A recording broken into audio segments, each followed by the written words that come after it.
ನೀವು ಮನೆ ಮನೆಗೆ ನುಗ್ತಾ ಇರುವಂತಹ ಸುಳ್ಯದಲ್ಲಿ ಮಸೂದಿನ ತಾಯಿಯೂ ಕೂಡ ಇದ್ದಾರೆ ಎಂಬುದನ್ನು ನೆನಪಿಟ್ಟುಕೊಳ್ಳಬೇಕು.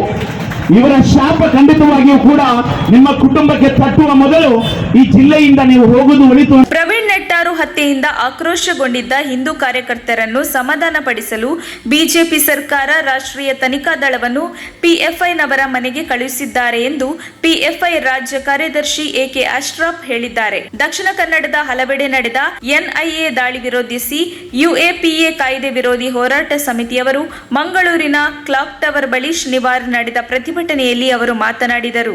ಆರ್ಎಸ್ಎಸ್ ಮತ್ತು ಬಿಜೆಪಿಯವರಿಗೆ ಪಾಪ್ಯುಲರ್ ಫ್ರಂಟ್ ಆಫ್ ಇಂಡಿಯಾ ಸಂಘಟನೆಯನ್ನು ನಿಯಂತ್ರಿಸಲು ಸಾಧ್ಯವಾಗದಕ್ಕೆ ತನಿಖಾ ಸಂಸ್ಥೆಯಾದ ಎನ್ಐಎಯನ್ನು ಪಿಎಫ್ಐ ಮೇಲೆ ಛೂ ಬಿಟ್ಟಿದ್ದಾರೆ ಎಂದು ಆರೋಪಿಸಿದ್ದಾರೆ. ಎನ್ಐಎ ದಾಳಿ ಮೂಲಕ ಪಾಪ್ಯುಲರ್ ಫ್ರಂಟ್ ಇಂಡಿಯಾ ಸಂಘಟನೆಯನ್ನು ಹೆದರಿಸಲು ಸಾಧ್ಯವಿಲ್ಲ. ನಮ್ಮ ಪ್ರಾಣವನ್ನು ತೆಗೆಯಬಹುದು, ಆದರೆ ನಮ್ಮನ್ನು ಮಂಡಿಯೂರಿಸಲು ನಿಮಗೆ ಸಾಧ್ಯವಿಲ್ಲ ಎಂದು ಅಶ್ರಫ್ ಸವಾಲು ಹಾಕಿದರು. ತಂದೆ ಮಾತ್ರ ಅಲ್ಲ, ನೀವು ಮನೆ ಮನೆಗೆ ನುಗ್ತಾ ಇರುವಂತಹ ಸುಳ್ಯದಲ್ಲಿ ಮಸೂದಿನ ತಾಯಿಯೂ ಕೂಡ ಇದ್ದಾರೆ ಎಂಬುದನ್ನು ನೆನಪಿಟ್ಟುಕೊಳ್ಳಬೇಕು. ಇವರ ಶಾಪ ಖಂಡಿತವಾಗಿಯೂ ಕೂಡ ನಿಮ್ಮ ಕುಟುಂಬಕ್ಕೆ ತಟ್ಟುವ ಮೊದಲು ಈ ಜಿಲ್ಲೆಯಿಂದ ನೀವು ಹೋಗುವುದು ಒಳಿತು ಅಂತ ಹೇಳಿಕೊಂಡು ಹೇಳುತ್ತಾ ಕೆಲವೊಂದು ಘೋಷಣೆಗಳೊಂದಿಗೆ ನನ್ನ ಮಾತನ್ನು ನಾನು ಪ್ರಾರಂಭಿಸ್ತೇನೆ. ನನ್ನ ಘೋಷಣೆಗೆ ನೀವೆಲ್ಲರೂ ಪ್ರತಿಧ್ವನಿಯನ್ನ ಸೇರಿಸಬೇಕು. ನೀವು ಅದನ್ನ ರಿಪೀಟ್ ಮಾಡಬೇಕು. ನಿಮ್ಮ ಬಲಗೈಯನ್ನ ಮೇಲಕ್ಕೆ ಎತ್ತಬೇಕು. ಮುಷ್ಟಿಯೊಂದಿಗೆ ಎನ್ಐಎಯ ಅಧಿಕಾರಿಗಳ ಕಿವಿ ತಮಟೆಗೆ ಬಡಿಯುವ ರೀತಿಯಲ್ಲಿ ಇರಬೇಕು.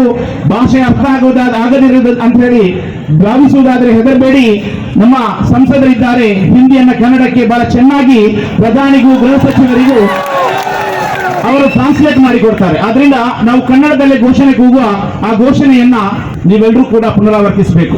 1 2 ಎನ್ಐಎ ಹೊರಡು, 1 2 ಎನ್ಐಎ ಹೊರಡು, 1 2 ಎನ್ಐಎ ಹೊರಡು, 1 2 ಎನ್ಐಎ ಹೊರಡು, 3 4 ನೆಮ್ಮದಿ ಬೇಕು, 3 4 ನೆಮ್ಮದಿ ಬೇಕು, 3 4 ನೆಮ್ಮದಿ ಬೇಕು, 3 4 ನೆಮ್ಮದಿ ಬೇಕು, 5 6 ಕಳಿಸಿದ್ಯಾರು, 5 ಯಾರು, 7 8 ಶಾಖೆಯ ನಂಟು, 7 8 ಶಾಖೆಯ ನಂಟು, 7 8 ಶಾಖೆಯ ನಂಟು, 7 8 ಶಾಖೆಯ ನಂಟು, 9 10 ತಾಕತ್ತು, 9 10 ತಾಕತ್ತು, 9 10 ತಾಕತ್ತು, 9 10 ತಾಕತ್ತು, ಎನ್ಐಎಗೆ ದಾರಿ ತಪ್ಪಿತ್ತು, ಎನ್ಐಎಗೆ ದಾರಿ ತಪ್ಪಿತ್ತು, ಎನ್ಐಎಗೆ ದಾರಿ ತಪ್ಪಿತ್ತು, ಎನ್ಐಎಗೆ ದಾರಿ ತಪ್ಪಿತ್ತು, ಎನ್ಐಎ ಎನ್ಐಎ. ಪ್ರತಿಭಟನೆಯಲ್ಲಿ ಮಾತನಾಡಿದ ಮಹಿಳಾ ಹೋರಾಟಗಾರ್ತಿ ಶಹೀದಾ ತಸ್ಲೀಂ, ರಾಷ್ಟ್ರೀಯ ತನಿಖಾ ದಳ ಬಿಜೆಪಿ ಗುಲಾಮಗಿರಿ ಮಾಡುತ್ತಿದೆ ಎಂದು ಆಕ್ರೋಶ ವ್ಯಕ್ತಪಡಿಸಿದರು. ಯುಎಪಿಎ ಕಾಯ್ದೆ ವಿರೋಧಿ ಹೋರಾಟ ಸಮಿತಿಯವರು ನಡೆಸಿದ ಪ್ರತಿಭಟನಾ ಸಭೆಯಲ್ಲಿ ಜಿಲ್ಲೆಯ ಸಂಘ ಸಂಸ್ಥೆಗಳ ಹಲವು ಮುಖಂಡರು ಹಾಗೂ ಕಾರ್ಯಕರ್ತರು ಭಾಗಿಯಾಗಿದ್ದರು.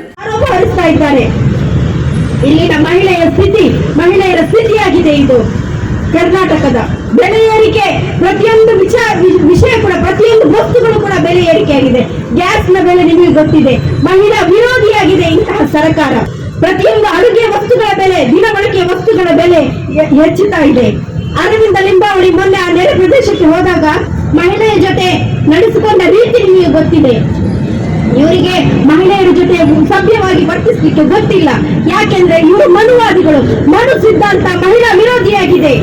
ಆರ್ಎಸ್ಎಸ್ ಮಹಿಳಾ ವಿರೋಧಿಯಾಗಿದೆ. ಫ್ಯಾಸಿಸಂ ಮಹಿಳಾ ವಿರೋಧಿಯಾಗಿದೆ. ಆದ್ರಿಂದ ಇವರು ಈಗ ಮನೆಗೆ ಎನ್ಐಎ ಮುಗಿಸ್ತಾ ಇದ್ದಾರೆ. ಖಂಡಿತವಾಗಿ ನಾವು ಹೆದರುವುದಿಲ್ಲ.